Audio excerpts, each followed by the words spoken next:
Russian people were trying to dig the deepest well in the world, Kolskaya, the deepest well, or the well to hell.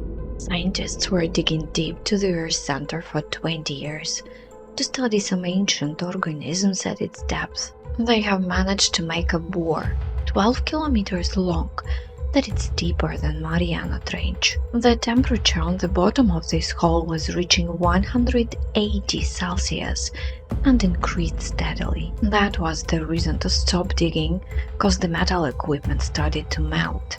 But what was really terrifying is the sound they heard inside.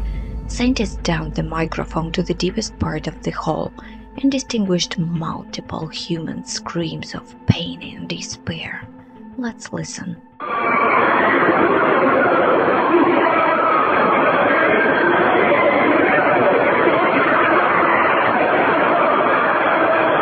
Now the well is closed, but I've heard some scientists are trying to continue the project.